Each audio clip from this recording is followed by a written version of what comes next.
Les boules, un petit peu les boules quand même? Pas trop, ça va? Bonjour, bonjour. Alors aujourd'hui, on va parler de Jim parce que une petite pensée pour lui avec ce marché très très montant sur la plupart des cryptos. C'est un truc de malade ce qui se passe. Alors on pensait que justement que qu'on allait retracer violemment sur le BTC, etc., entraînant la chute des autres cryptos. Eh bien non, aujourd'hui c'est une journée très très verte pour notre plus grand plaisir, hein. Il y a beaucoup d'actifs sur lesquels on était investis qui ont pump du x2 sur le Chili, c'est un truc de malade. Alors sur le CHR, sur les autres, je suis pas dessus. Je regarde vite fait, hein. Tout qui a pumpé, non. Ah, Lava BNB quand même mais Lava c'est pas l'ADA. Faut pas confondre. Enfin bref, voilà. Bon après, bon bien sûr il y en a qui ont fait des flops, hein, tels que, bon, on va voir notre actif préféré. Vous voyez, bon déjà, je vous montre le marché directeur, le BTC qui est en train de reprendre. Si les 58 étaient amenés à être cassés, bah, je réponds plus de rien. Et pendant ce temps-là, oui, pendant ce temps-là, c'est catastrophique. On avait vu hier, hein, on est dans une zone très très rouge, moins 3%, moins 11% sur le ZIN même contre l'Ethereum, il est en train de cracher. Alors que l'Ethereum, normalement, ne va pas fort, hein. On est bien d'accord, c'est pas l'actif préféré des Français. Peut-être de KB, mais pas des Français en tout cas. Alors, petite pensée pour Jim parce que, oui, alors il se retrouve coincé avec ses zines.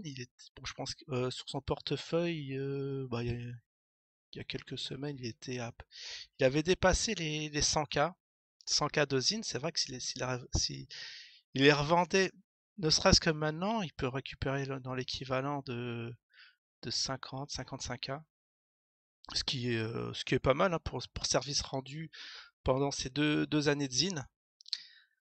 Alors, l'ironie du sort, c'est que même les cafards et les investisseurs sont autorisés à sortir. KB avait fait une vidéo, hein. Si vous voulez vendre, bah vous vendez, hein. Sans représailles, ça, ce qui est assez sympathique.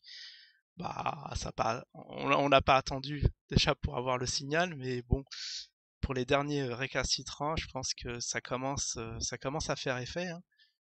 Surtout qu'on voit le cours chuter à vue d'œil. Et pour ceux qui ont des gros bags, franchement, c'est panique à bord.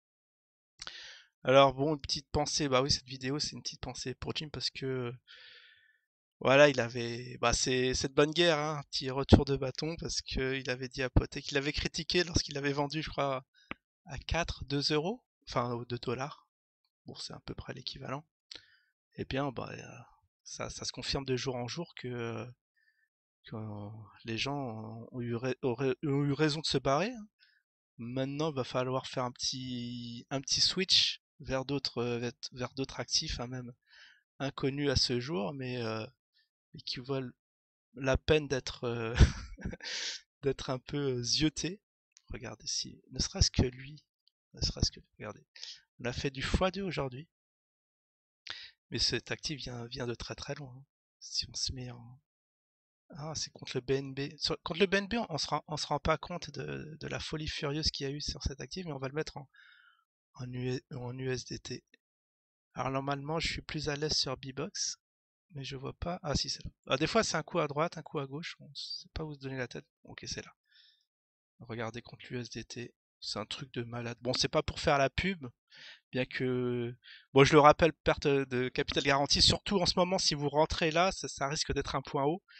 Donc, je vous incite pas à rentrer. De toute façon, c'est peut-être déjà trop tard. Mais un truc qui vient on va pas dire de 1 centime, mais vous pouviez l'avoir très très facilement à 3 centimes. Moi, j'avais ouvert une petite position où que je suis en train de bazarder petit à petit. Mais quand il avait fait du x2, déjà, c'était très tentant d'en larguer la moitié. Il vient de 3 centimes. Alors, je voudrais savoir comment on met des traits. Ou je ne trouverai pas. Bon, en tout cas, vous le voyez sur l'écran.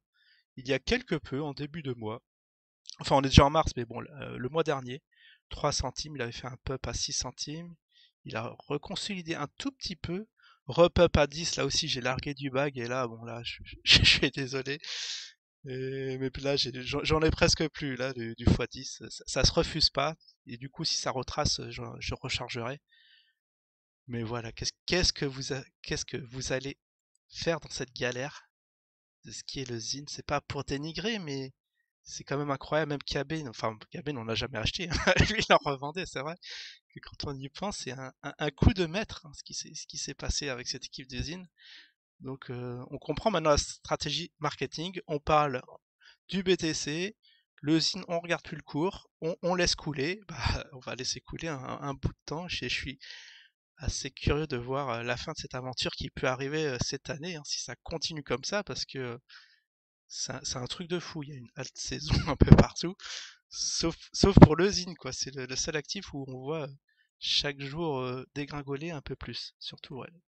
Bon, on l'avait vu hier, hein, s'il y a des résistances si ça venait à être cassé, bah ça va être peut-être l'occasion d'en acheter. Ça serait drôle que si Jim est autorisé à vendre son actif, qu'il revende au plus bas. T'imagines le truc, il va à 20 centimes, on dit, bon, c'est bon, on va te laisser des miettes, Jim. KB lui dit, bah, c'est bon, tu peux revendre ton bac. Et là, il y a tous les autres qui viennent racheter, voilà, faire un petit pullback, un petit pullback arrière, et après, on largue tout, et game over, quoi. Donc voilà, c'était assez drôle. Je pensais pas faire cette vidéo aujourd'hui parce que je pensais, ouais, alors, ne serait-ce que la semaine dernière qu'on allait se traîner un peu en long range, mais que nenni. Ce BTC est très surprenant et ce ZIN encore plus, hein. Mais c'est un truc de malade, quoi. Même contre l'ETH -10, qu'est-ce qui se passe? Et je pense aussi à KB qui prend ses clics et ses claques. Alors sur son portefeuille, alors est-ce qu'on peut voir son portefeuille vite fait qui a... Bon allez, on va faire un petit point portefeuille. C'est vrai que... Ah mince, j'ai pas le lien. Bon tant pis, on fera la prochaine fois une vidéo dédiée sur KB. Parce que là aussi, il y a des choses à dire. Ah, tout cela était vraiment bien vu. Puis, puis je pense que là, il commence à partir. Faut pas éveiller les soupçons. C'est vrai qu'il n'y a pas eu beaucoup de millionnaires d'usine, hein. On peut en citer au moins deux qui commencent à se délester un peu de leur bague. Et puis voilà, ça aurait été une belle aventure. Alors maintenant, ce qui éveille ma curiosité, est-ce que VTO X va sauver l'actif? Parce que c'est prévu bah, au mois d'avril, hein, maintenant dans un mois. Qu'est-ce qui est... Est-ce qu'il y aura un petit soubresaut? Parce que lorsqu'ils seront sur leur plateforme, je sais pas. Bon, de toute façon, non, je pense pas. J'espère qu'il y aura des gens qui vont aller dessus et suivre un peu. Parce que donner un KYC à l'équipe, c'est pas. pour une... Surtout pour les cryptos, on est censé être caché de façon anonyme. C'est pas le genre de la maison. Bah, c'est surtout peur, j'ai peur que voilà un petit coup de fil pendant que je tourne une vidéo de KB pour me tirer les oreilles, ça j'ai pas trop envie. Enfin bon voilà.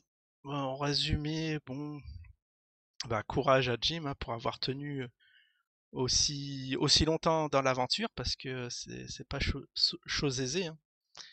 Voir un portefeuille fondre comme ça à peau de chagrin. Parce que regardez, là on est en délit, mais on pouvait. Il y avait 1000 fois l'occasion de se barrer de cet actif. Même Perma s'est barré.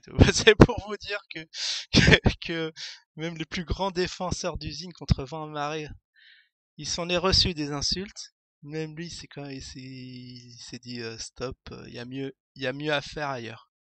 Regardez ce petit pump. Bon, après, on revend jamais au point haut. On était à 6 euros. Et on est si, attends, je vérifie juste si on est en délit, mais on avait quand même beaucoup d'occasions pour se barrer de l'actif, hein. Surtout 4 euros. Ça, c'était, vous vous souvenez, lorsqu'ils ont été sur la blockchain Vetio, il y avait 1000 et 1000 façons de se barrer de trucs. Quand il était à 1, même GG, l'ami GG, il a dit à 1, c'est une bonne opportunité. Bah oui, c'est une bonne opportunité de se barrer, ouais. Bon, il y a eu un pullback à 2. Et c'est là, je crois que c'est là, Potek, je sais plus. Ouais, faudra retrouver les dates. Je sais plus c'était quand qui s'était barré, mais même en août, vous pouviez vous barrer du truc. Et puis voilà, c'est confirmé. Même là, il y a eu un petit pullback à 1,68. Franchement, franchement, il y a eu que des occasions pour se barrer. Mais maintenant que je regarde le truc, en rétrospective, à 1,80, à 1, et là, ce qui est vicieux, à 1,9. Ce qui est vicieux, c'est qu'on n'a pas eu les deux, je parie. C'est que ça a zioté les deux, mais ça n'a pas duré longtemps. On a dû les avoir en flash crack. Il y en a eu plein qui ont dû se planter, mais au vu des volumes, pas tant que ça. C'est ça qui est bizarre. Ça a dû planter beaucoup de gens. Peut-être c'est l'interdiction de vendre, hein. Enfin, après on nous a dit d'acheter, d'acheter, acheter, mais personne n'a acheté, on dirait. En tout cas, il n'y a pas eu beaucoup de gens qui sont plantés là-dessus. Et après, voilà. Vous voyez cette grosse descente en ligne droite pour atteindre un point bas à 43. Enfin bref, on va pas refaire l'histoire. En tout cas, là, bon, ayez un peu de cœur, bah, KB et un peu de cœur envers Jim. Là, il peut se barrer à bon compte, récupérer 2 ans de travail acharné et puis voilà, parler d'autres choses, du BTC, des crypto-monnaies, du futur des crypto-monnaies, ça serait une très bonne chose pour tout le monde. Allez, je vous dis à la prochaine. Ciao tout le monde.